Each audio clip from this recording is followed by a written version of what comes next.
Should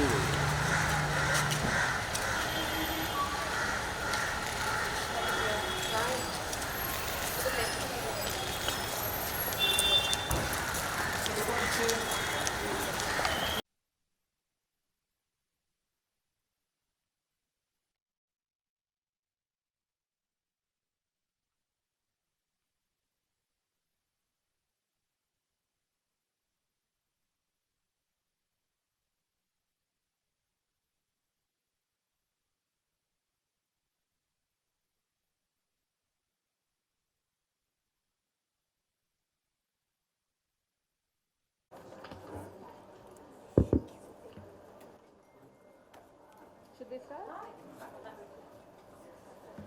So, good evening, everyone. A very warm welcome to all the guests present here with us today. On behalf of Oxford University Press and Tidal Waves, I would like to welcome our special guest for the evening, Ms. Vidya Balan. It is an honor to have you with us today. We're delighted that you could find time to be part of this evening. Before we move forward to the evening, a few words about Ms. Balan and her contribution to Indian cinema. She's one of the finest as most admired actors in Bollywood, and if I may also add, in Indian cinema.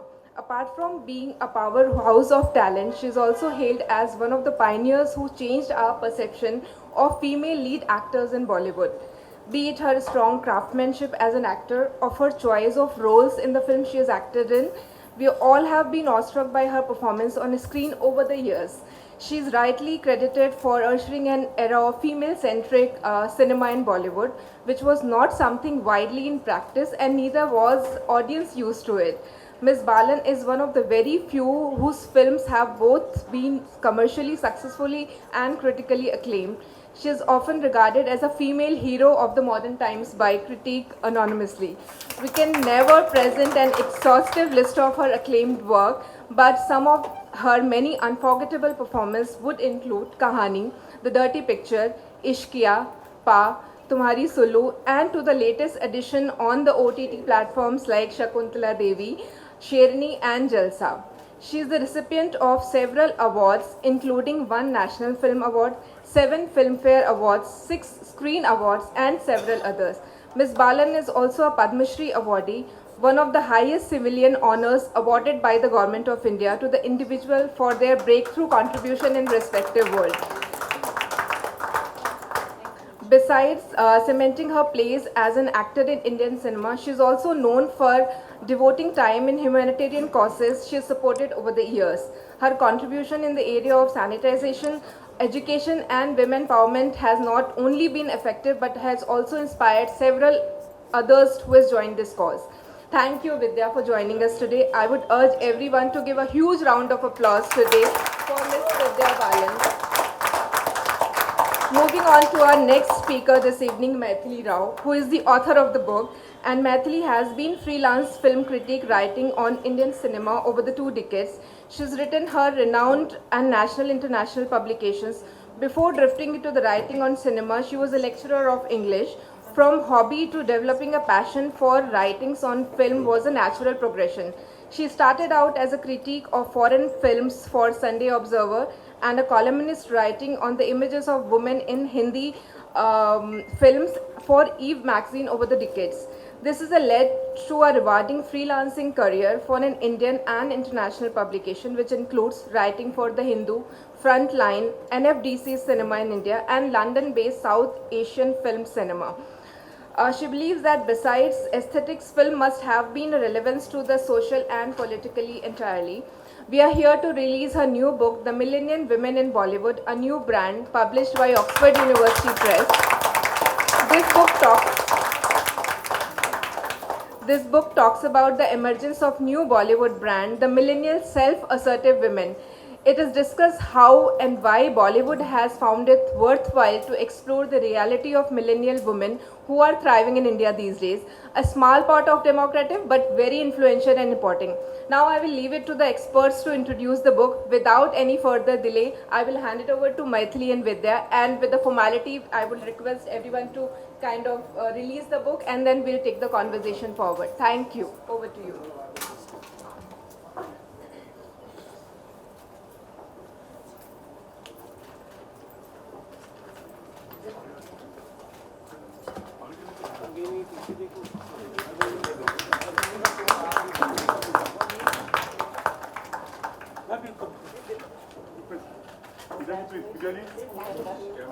Ma'am, a little bit down. Ma'am, थोड़ा सा नीचे. yeah. Perfect. Thank you.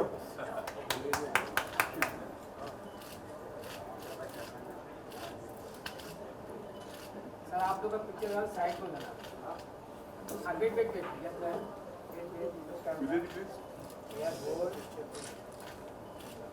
Thank you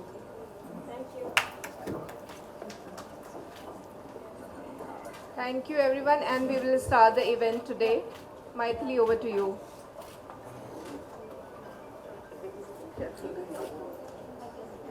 Yeah, sure.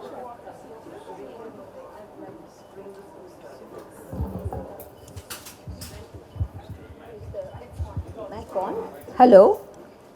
Thank you all. First of all, thank you, Vidya Balan, for so readily agreeing to release the book. I didn't expect it, actually. Firstly, hi Maithili, because this is the first time we are meeting. But I had read Maithili's name in publications over the years, and I knew hers was a credible name. But most importantly, she told me she was carrying my face on the cover. Hi everyone, good evening. So I think that was, that tempted me. And of course, in all genuineness, I was very intrigued to read the book, but I said yes to you even before I did, because I knew it was something that I would be interested in, and a lot of other people. Thank you for that vote of confidence. Okay. And thank you all for coming here. There's so many distractions on a weekend evening in Bombay, and thanks for coming. This is homecoming for me. I lived in Bombay till about 5 years ago, and it feels like coming home, to this warmth and this excitement of this city. But I'm pretty happy in Mysore, which allowed me to write this book without much distraction. And the title says it all. I'm not going to, I hope you'll buy the book and then see what the book is about. The title says, I was intrigued by this. I used to spend a lot of time in the US during the summer vacations because of my daughter and my grandchildren living there. And I saw so many articles exploring the millennial phenomena. I thought this has become just a buzzword, a fashion word. But then when they talked about the demographics, and then they have millennials are those who are born after 1985 and reaching adulthood in the new millennium. But then there are post-millennials, the Z generation, Generation Z. And then I said, there is a continuum in it. It doesn't happen in a vacuum. So I was interested in actually the evolution of the Indian woman in the portrayal in popular cinema. So in my book, I go back and forth. I go back to Mother India. I go back to Dunya Na Mani for the rebel in Indian cinema. And then there's also, we had the parallel cinema, which made an impact. So because that, I got so deeply involved when I was writing the book on Smita Patil.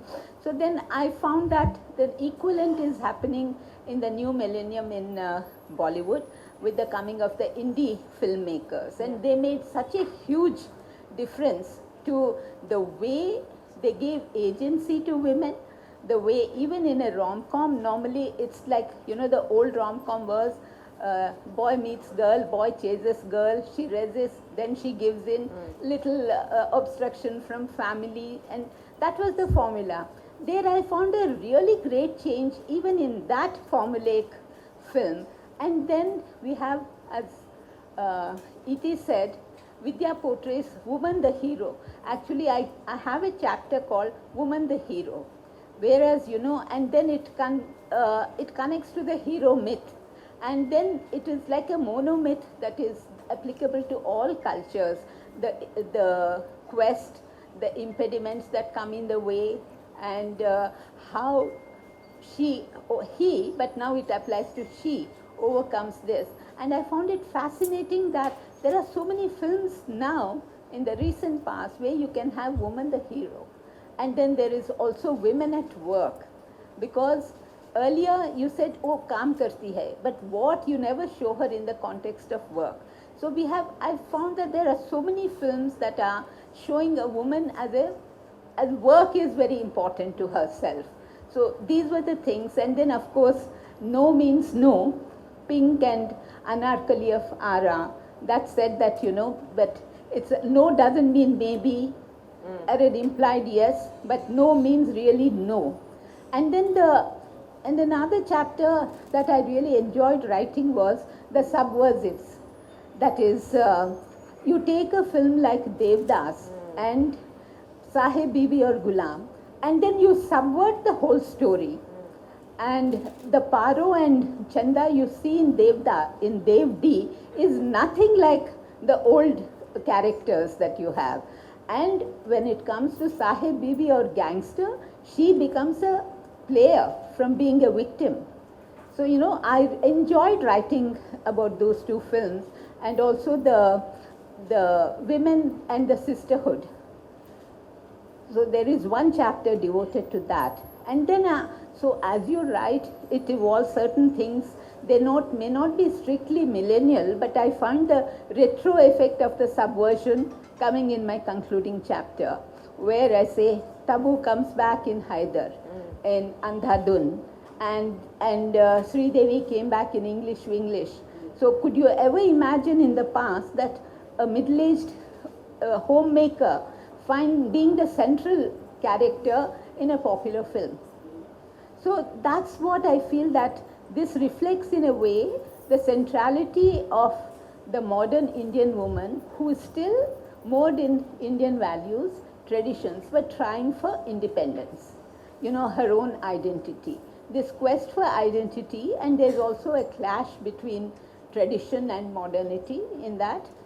So these are the ideas that are explored in the book.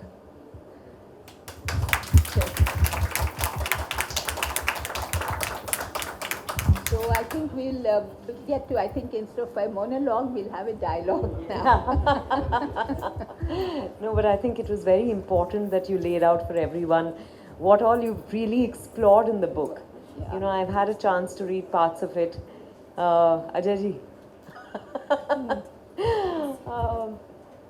But this has given us a sneak peek, everyone a sneak peek. Yeah.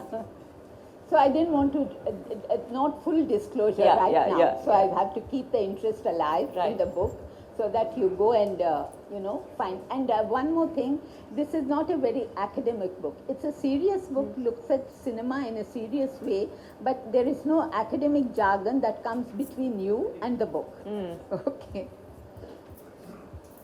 So Yes. I think that's why, I feel that, okay, there are a couple of chapters where I set out the framework. What makes the millennial woman important? As I say, it's a very small demographic when you see a vast country like us and our population and the differences, class, caste, education levels, there's so many. But I find that in the media representations, in advertising, the woman becomes like both a brand and a brand ambassador. She is both the medium and the message. I find that that's how I can sum that up. And there are so many aspects that are there. There are small town girls I've seen in Bangalore coming from small towns. They're all got exciting jobs in the IT sector or so, and they're living away from homes, as sharing an apartment, which was something more like what used to happen in other countries in the West. But ladki ko aisa akele rehne ke liye bhejna, that's not done here. So there's so many careers opening out, and then this is not just a sociological thing, but it's also culturally. I found that now I've been living in Mysore, so it finds that this resonates even in the small towns. Right. So over to you. I'm first very intrigued to know why the selection of these three faces for the book. I'm very flattered that to be sharing space with Meena Kumari, who's, who's an icon for all of us. But I've admired her deeply, and of course I I've loved Kajol. I also know her a little personally. But Meena Kumari, I was like, oh my God. Why the selection of these three faces for the book? You know, I was actually struggling to come up with a cover idea. And here I must thank the person who is not here. I suggested to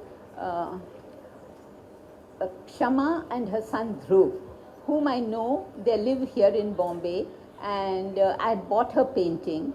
And suddenly one Sunday morning, and OUP asked me, what do you want for the cover? I said, I want something symbolic, a figure of a woman who is free, like a flowing palla maybe, and then still working, you rooted in the soil, but it didn't gel. The sort of things that they sent, I said, it's like very generic. It could be like in a textbook. I said, this book is about cinema. So I have to choose the actors, the icon, and also I wanted to suggest a kind of an evolution of the Indian woman from Meena Kumari, and Kajal is the bridge because the 90s cinema comes in there, and then the 20th century. I thought no one better than you for that. And so when I suggested the idea to them, so they came back, I said, we don't want portraits or we don't want actual photographs. Just, you know, make it, because my theme was black and white with touches of red. So then they came, and I'm very, very happy. Sorry they couldn't be here because Dhruv got married a couple of days ago. Okay. So I can't expect the new groom and the new mother-in-law to come here for the function. So a big thanks to them. And I also want to say thank you to Radha Krishna Nair, my editor at Man's World, who was supposed to have come here today but couldn't. He allowed me to use a lot of material that I wrote for Man's World. So because sometimes you have written in the first flow of your response to your film, and you try to paraphrase the same idea in a different language, it becomes very pale copy of what it was in the first. It's like the first take that you do you know, it comes out spontaneously well. So then I said, and my publishers agreed, that I said, I'll use my own material that was written for somewhere, so use it here. Especially, you know, I think some of the things that I wrote about the dirty picture, some parts of it were there, but when I saw so many films again right now. So this was like, that was like suddenly, I think watching news in the morning on a Sunday morning, I said, why am I struggling with all abstract figures? This is a book about cinema. We have to have concrete actors on it. So that's and I said, like, evolution, show it in this kind of a triangle. No, it's a lovely cover, and I love that dash of red. Yeah. It's just, you know, I'll come to the book, but you said something very interesting, which is about today actors being both brands and brand ambassadors. What did you mean by that? You know, you see the advertisements. I mean, I watched, and in the book, in the introduction, I quoted Santosh Desai, who's a column that I write. I like and I read it. Then he talked about all this branding and the difference between the old advertising, Nirma advertisement he gives. So Manju, Noma, all the names, Jaya or something Nirma, Sabki Pasand Nirma, you know, that song, that jingle was there. He says that is not resonating now in the new advertising. You need a star face who is endorsing a product, and she's also selling aspirations. And another thing with brand ambassador, I said, was one of the things that has made society open up now is advertisement always, I don't think it sets trends. Some advertising guru years ago when I met him, he said, advertising doesn't set trends, it catches the trend and then capitalizes on it. So for me, the example was the advertisements about sanitary pads, which was such a hush-hush thing all those years. Then there is anonymous ones of a mother talking to her teenage daughter and then saying that, you know, you have to use the sanitary pads are really healthy and clean. That's what you give confidence to your daughter. Then came Anushka Sharma's advertisement I saw for this one, forget about those days. I'll wear white and things like that. So, all these things built up that the brand is selling, she becomes the brand selling this, and she's also becoming the ambassador to sell an idea.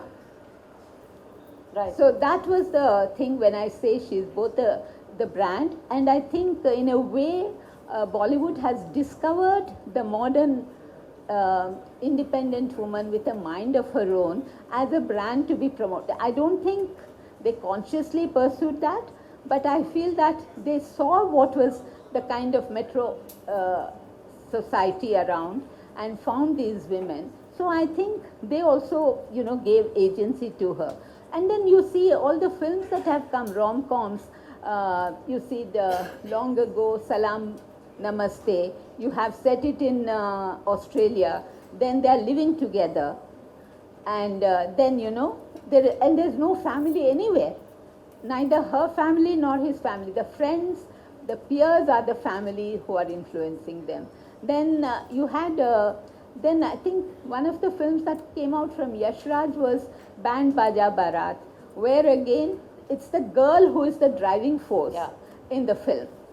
So even in a rom-com where earlier she was just sidelined, the hero was more important. Look back to Shami Kapoor films and all that earlier, all the rom-coms that you had earlier, and this is so different. And there are live-in relationships in Shuddha Desi romance. Of all the places in a small town you think is very conservative, like in Jaipur. So that was something, that I said the rom-com is sort of run its course in Hollywood. And I believe the thing would be, if you're run out of ideas for any film, chalo rom-com bana denge. Even they said, let's make a rom-com. But I think that also has evolved in Hollywood. I think it's evolving in Bollywood, and I think that there's a whole lot of films that I discovered which I hadn't seen then. So I saw those films. So I find that women get a say in a relationship, in determining the scope of a relationship. So that I thought was very significant. But do you think we're becoming a little myopic in the sense that the way we are judging female characters has actually, I think female characters are judged as severely now for the fact or through the prism of whether they are being feminist or not.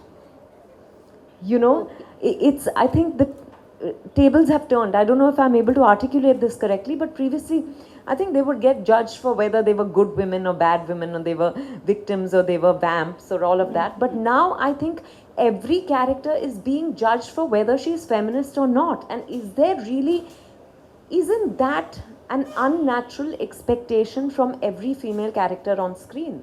Because feminism is not one thing. I think feminism has to be also seen in the context of the world the story is being told in. Like, I'll never forget what one of my sociology professors said when I was studying at Xavier's. And she had said that for you, feminism is very different. Your rights, being aware of your rights and living your life on your own terms and making your choices, all of that constitutes who you are. But for a woman in a village who's lived in the parda or in the ghungat all her life, the first time she lifts the ghungat and walks, that is empowerment. That is, in that context, she is being a feminist. So do you think we are going through a time when we are looking at it through a very myopic, having a very myopic view on this? This is something when I used to write on the images of women, they used to say, is it a positive image or a negative image that's being I'm talking of the films of the 80s and early 90s.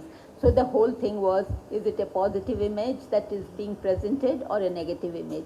But my thing is, what is important is not positivity or negativity, but the complexity of a woman in a situation.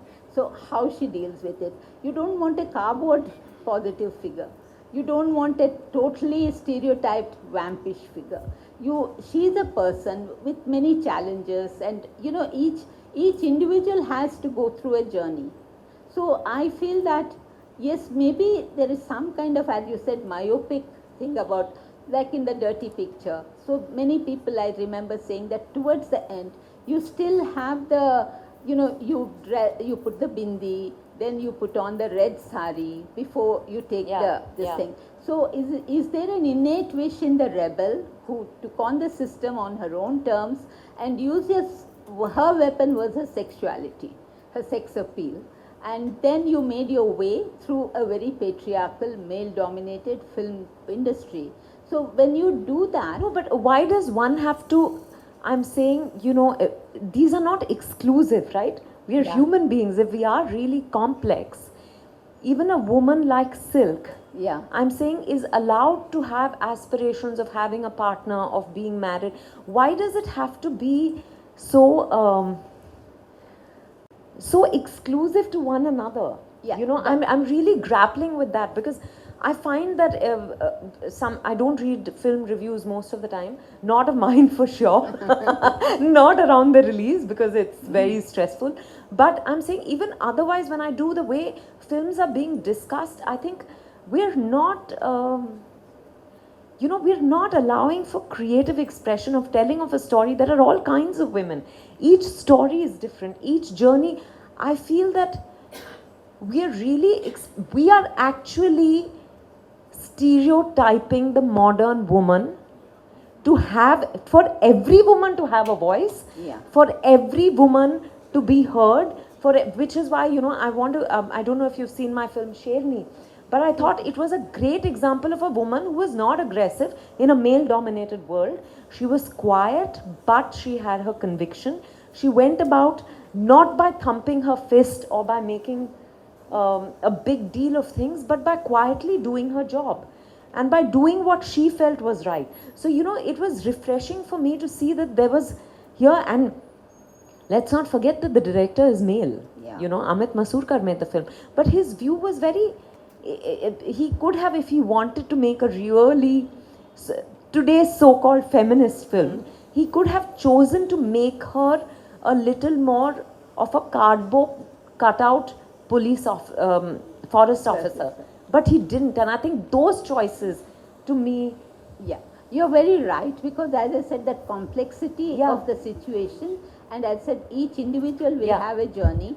This I found that you do tend towards being judgmental about the heroine's choices or their representation.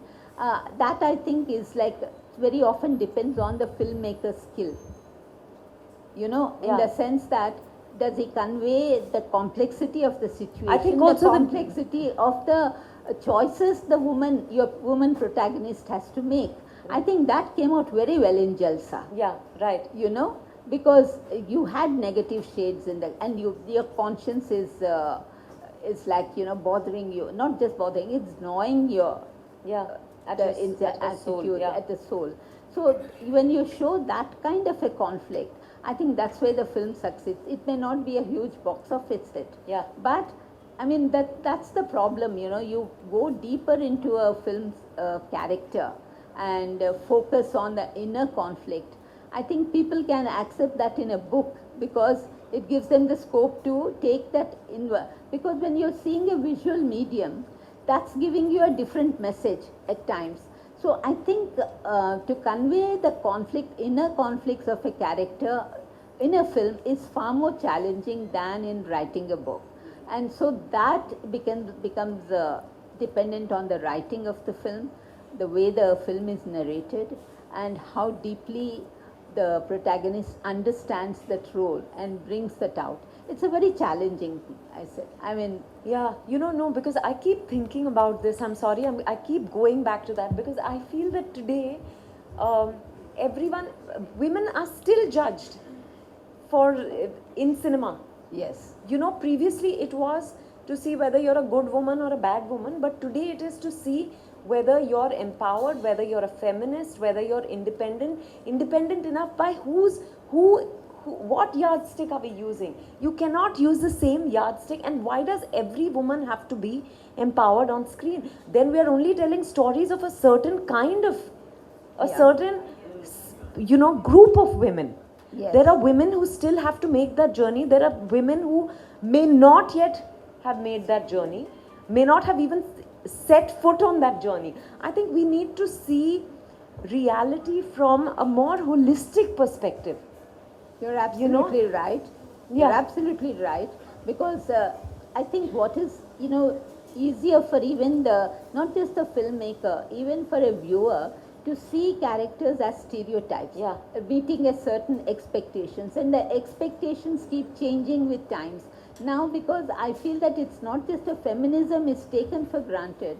Now we are living in a post-feminist age, in the sense that you redefine feminism not in the 80s standard of, home doesn't, your personal life doesn't matter, like, your work, your self-identity, how you find that. That became like when you read the female mystic, the feminine mystic and all the 80s feminist literature, we have gone past that, because a lot of women themselves, they said, they take certain of the rights that are granted by, I'm talking about the educated, urban, middle class women. So they take the advantages or the rights that are implied by feminism as for granted. Then there is a thing beyond feminism to find, don't discard your feminine part for the sake of feminism. So you can own both parts of you, and that is, I think, what I see in women in their 20s, late 20s and 30s, and there are other women who are just even coming to that first taste of liberation. For me, I felt that happens for me in Door, when Aisha's character suddenly takes off her, and then runs into freedom, and she's such a young woman. And what if she's been widowed, lost her husband, she died, but she's also fun-loving, and she finds that kind of freedom in the company with the other woman. And for me, the most significant part of Door was the old Dadi, censorious, in a way, very, judgmental about this girl, the young girl in the traditional setup. She gives her the key to the house to go out.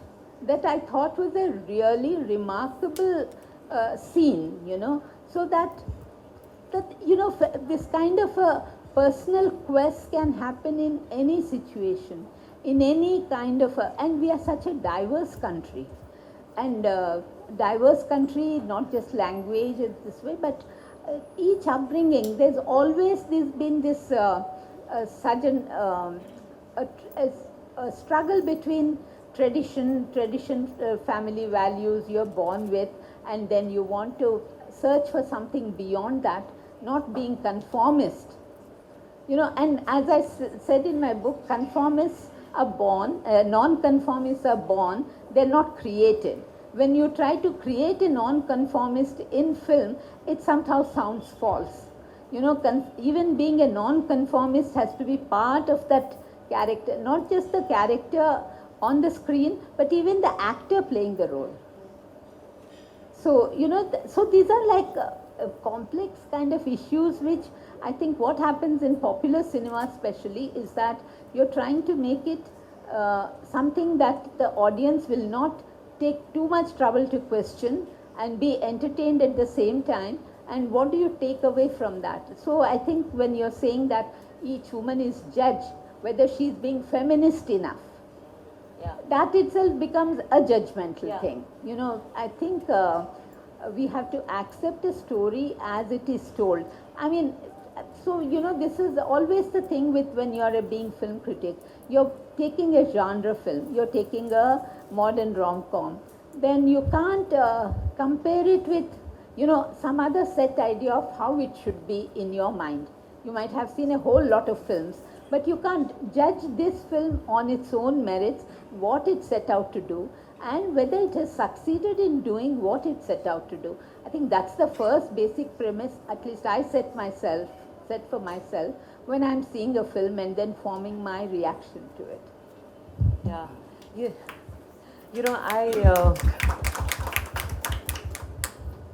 I was about to say something and I forgot. No, not at all. Talk about Jalsa. I found it a very intriguing and a very reflective film in a very quiet way. What was fascinating for me about Jalsa was the fact that it could have been a man in her place. Yes. and he would have gone through the same quandary. So it was not gender specific. Her gender did not determine her reactions, or that for me was very freeing. Just to read as material and then to play that on screen, because yes, she's already, when you see her, she's already an empowered woman who is living life the way she wants to. But you know, a situation like this can make you extremely vulnerable. And that's, like I said, it doesn't matter what gender you identify with. You know, this is very human. This is a human quandary. I found that absolutely amazing, and I think that's where I hope someday, you know, I think as women begin to take charge of their lives more and more and more, and I feel that that's where cinema will go, you know, where we're not necessarily we're not pigeonholing women's roles into just being women roles. If you know what I mean. Yes. You know, we need to open up the canvas. It needs to get more expansive and free, and that for me would be truly liberating. So I think that's what fascinated me most about Jalsa. But please do ask whatever you wanted to. Sorry, I just went off on my... No, I mean, when an actor chooses a role, what, you know, because I have an actor like you, and so this is a little beyond what is there in the book. Right. So I just want to know what attracts you to a role, the script, or your role in it, or what exactly hooks you to that? This human dilemma, you know, because I have to tell you, Maithili, that I was offered this film before the pandemic, and I'd said no. Because I said I would never walk away from a situation like that. But the pandemic happened, and suddenly I began to look at the world and myself very differently. You know, and now I realize that I don't know what I'll do until I'm faced with a situation. There was a certain humbling, I think, that the pandemic caused in us. And that's when one day when I was speaking to the writer-director Suresh Triveni, he said he had made some changes to it. And I said, I'd like to read it. And he said, really? Because I'd already said no. But I read it, and this time I connected with it because I saw how it's about human frailty, right? Yeah. And for me, exploring something like that is very exciting. Because it's very easy to say that, it's very easy to judge someone else in that situation. But what would you do if you had a child at home, and you were the only caregiver for that child, and you have a mother, but that's your world, right? You know that you have to protect it fiercely. And now you feel that everything will fall, and he is a special needs child. Yeah. So everything will fall apart if you're arrested, or your life will just come crumbling down. So what would you do? And there were no clear answers. I thought the way it was structured, the way, you know, she's initially in denial, and then there's wanting to shove this under the carpet, and then there's guilt which consumes her, which makes her angry, therefore, because this is a reality. She knows that it's a secret. She can't keep secret for too long. And then finally the acceptance of it. And you know, I thought, and both characters. Yes. I think the juxtaposition of both women's lives was really, it made the film what it is, you know. And there is no way of knowing, you know, in terms of numbers, how a film does when it releases on OTT. But I have to say that it was amongst the 10 most watched films on OTT last year. So that's very heartening. You know, when you know that even these kind of films are being lapped up by people. So for me, I think this kind of exposure to other kinds of film narratives and filmmaking, I think will change even popular taste and make them accepting of more challenging, say, stories that don't give very easy answers. Yeah. But what happens is you want to give easy answers to make the viewer go back with some message that is very easily internalized or take home with a sense of comfort. I think that has its own place, but the most exciting part of filmmaking would be these challenging kind of stories that you tell, where you're not seeing a character just as a woman or as a man, but first of all as a human being, and then grapple with situations. Maybe in a very hopeful future we can go to that, but you can't escape the kind of burden that that a woman carries in our society. And I don't think we should either, I don't think we've reached that stage where we've even acknowledged the burden. Yeah. So why, I think we mustn't, my point was not that we mustn't acknowledge or we mustn't confront that, but that,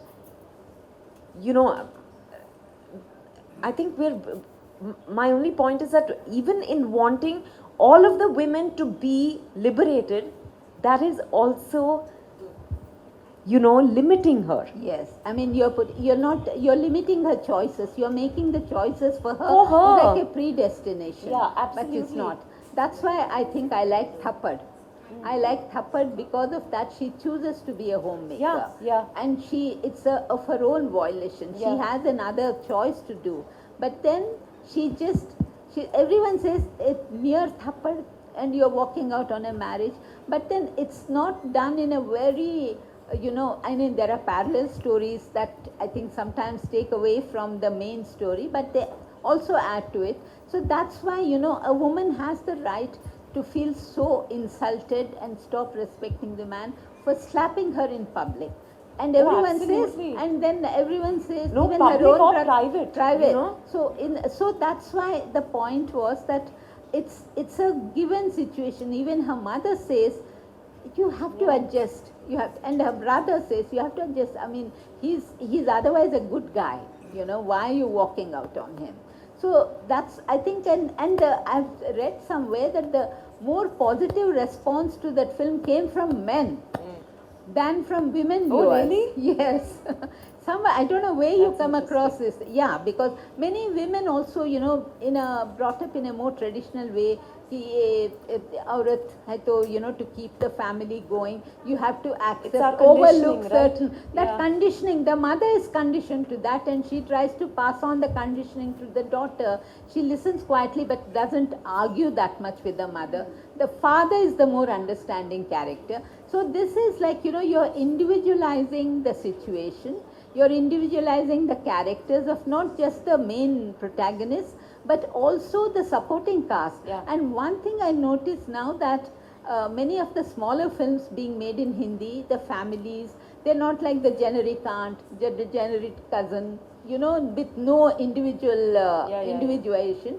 So now I find that when people wrote off Hindi cinema, Bollywood is dead, South is taking over, when KGF and other films, Pushpa and all became big, massive hits, I said, no, the future for Hindi cinema is not reproduce the 80s film, the angry young man, the Avenger hero in a different contemporary format, but go back to these smaller stories set in very authentic, it was also authentic Hindi regional variations.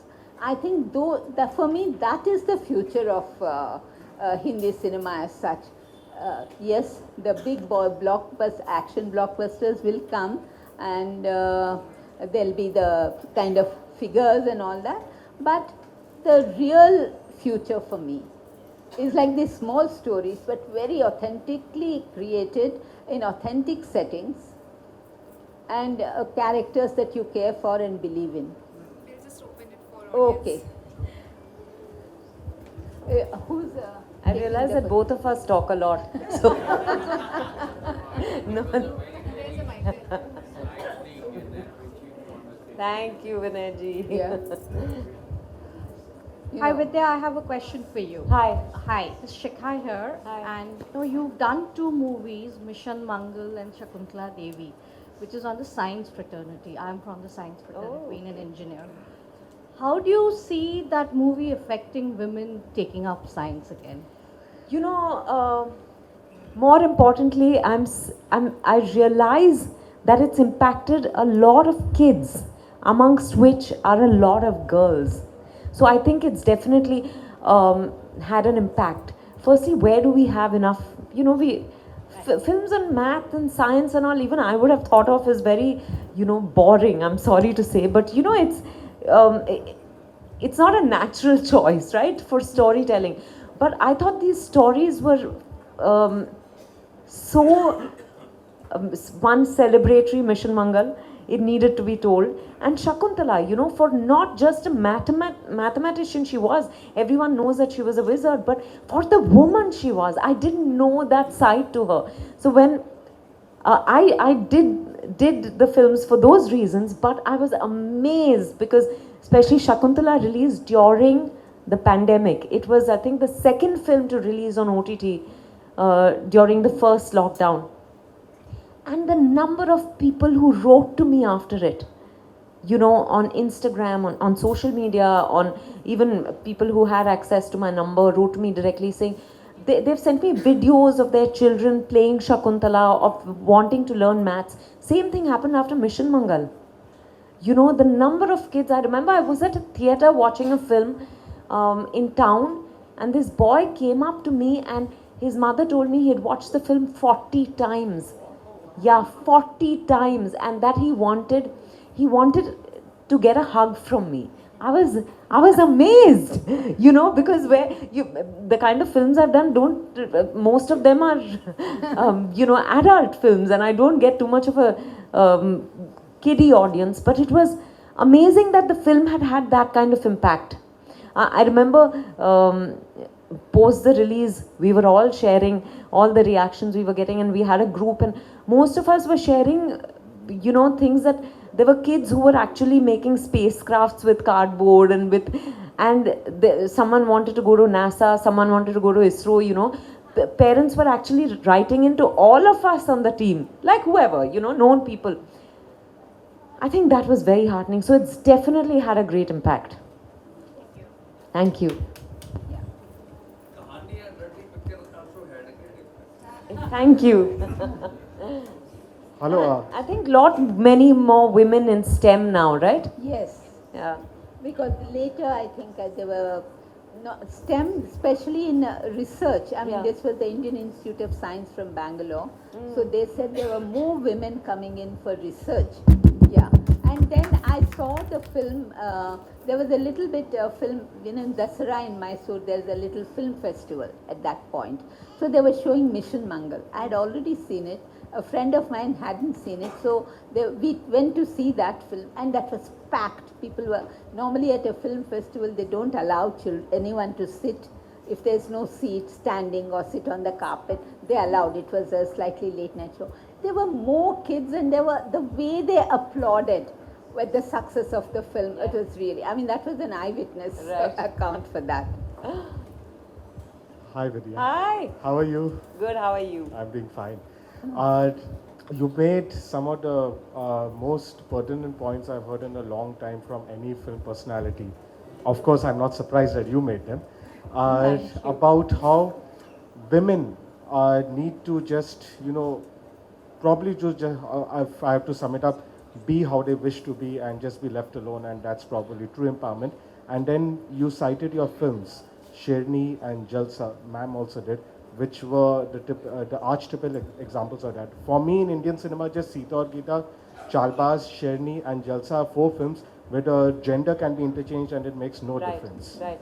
So, what I wanted to ask is, based on that, even if we look at this, and this conversation is very important, but if you look at the millennial woman in Bollywood, would that become truly empowered the day we stop needing to make this reference? Like, we never have to say the man this or the man that. It becomes a given. It doesn't need to be spoken. That's the day you achieve true empowerment. We don't have enough women-led films still.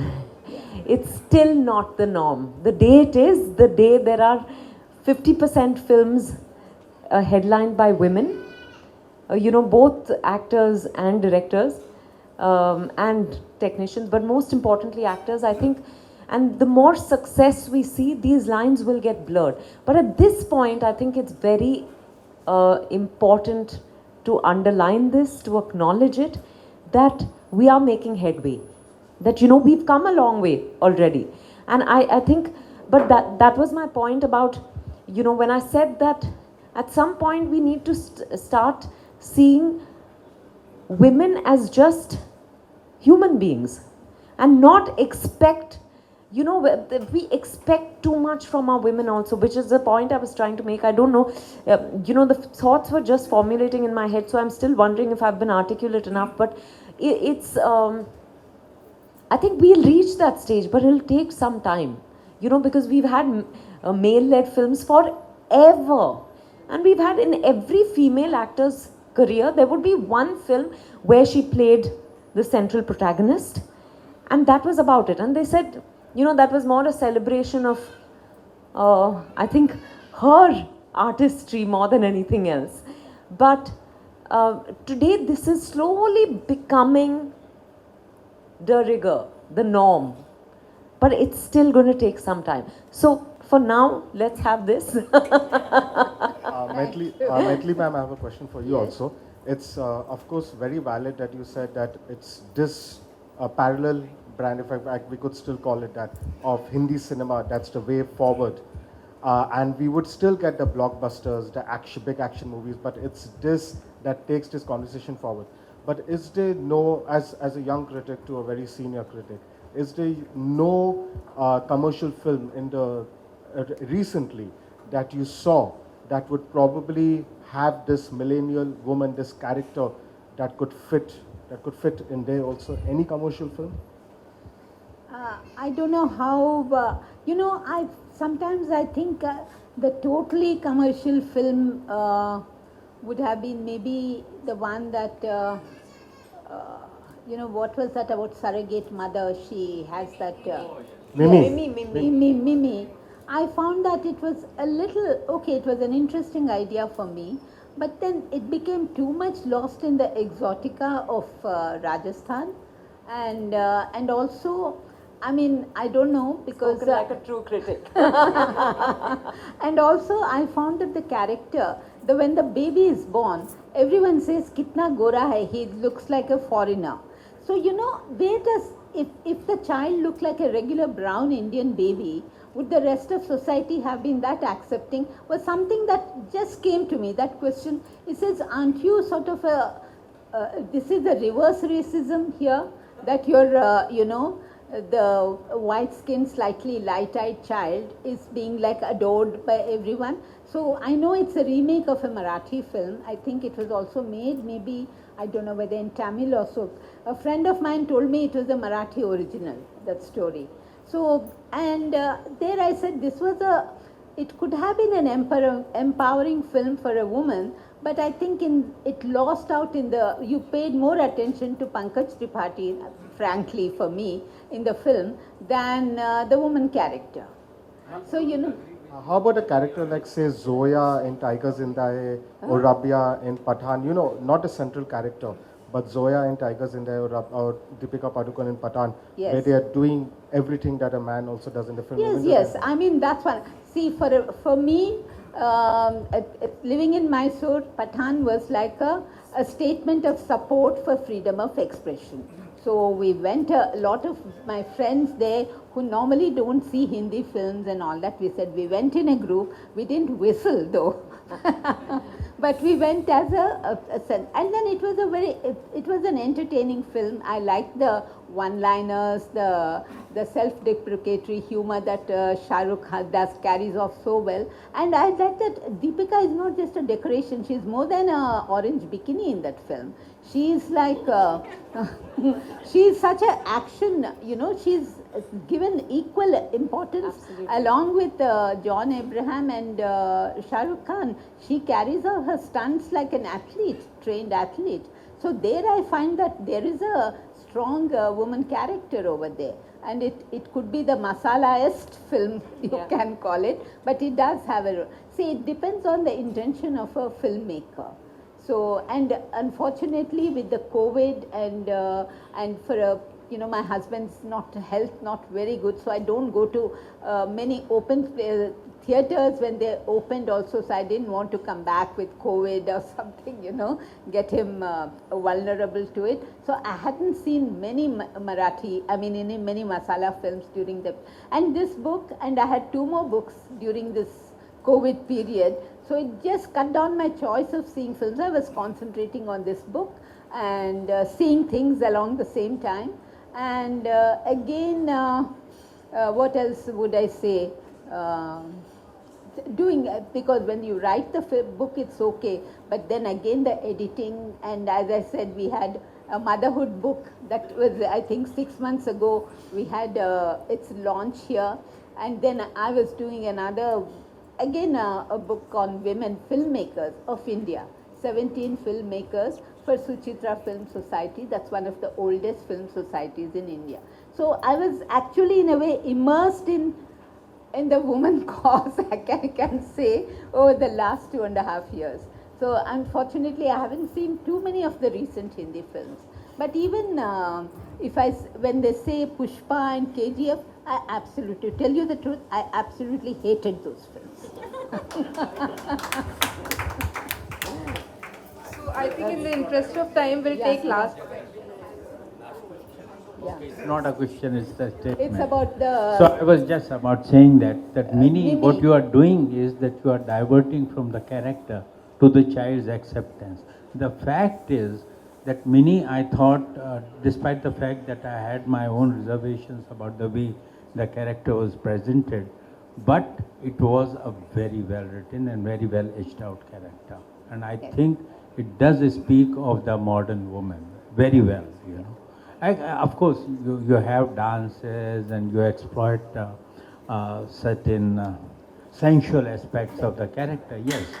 But I think the character was very well established. No, also I think it speaks about choice, right? Yeah, choice. To use your body, Yeah. and because body constitutes such a large part of a Generally, woman's yeah. identity. Yes. So if you make choices regarding your body Right. that are your own, then I think that itself is, That- whether true. it's to be a silk or to be a Mimi. Yeah. I think Yeah, it's the the choice has to be yours. Yes, absolutely, absolutely. For me, there is one point here that I make, that give a woman is her sensuousness can be captured very beautifully without being in a way exploitative. What I find objectionable in mainstream film is when the item songs come and then the woman's body is become like zoom into different body parts put together. Yeah, I know, That it's I find objectified. It is objectified. That is objectifying. Yeah. I mean, where is her autonomy of her body? Yes. If your camera is just zooming in on different parts of her body, from the beginning, that was something that I was very, very, uncomfortable with. That's fine, but it was finally, in the ultimate analysis, it was a mainstream film. Yeah. So we can't, there are certain compulsions. Yeah. So otherwise, I think it was, and the other film was, anyway. Yeah.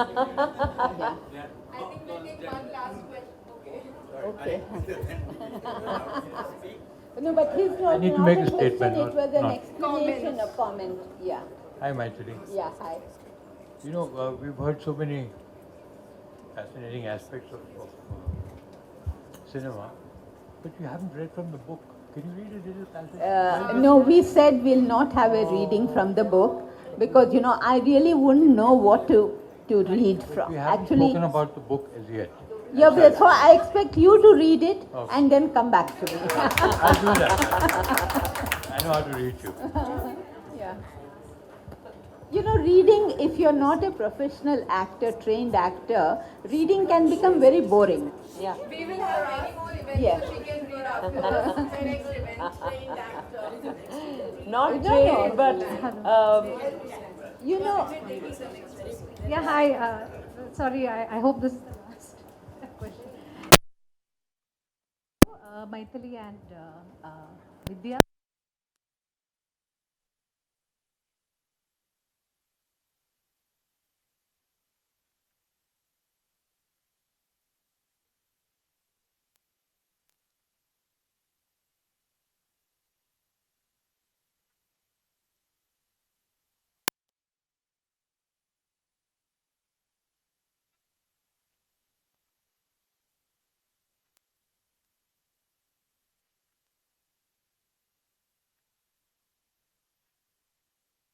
it's easier for her to have empathy with the experience of the character. So, from that point of view, the perspective may be different, but I think uh, I've been directed in a lot of my films by men, by male directors, and I've never found the problem with the so-called male gaze.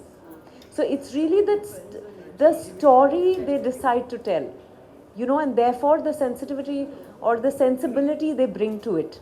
Also the sensitivity of the director. Yeah. People like Vimal Roy Yeah. or Gulzar, Yeah. for that matter, in the mainstream. Yeah. Now there is the feminine aspect in their Yeah. persona is actually outbalances the nature. Yeah. That's true. I know. Some of her most, I mean,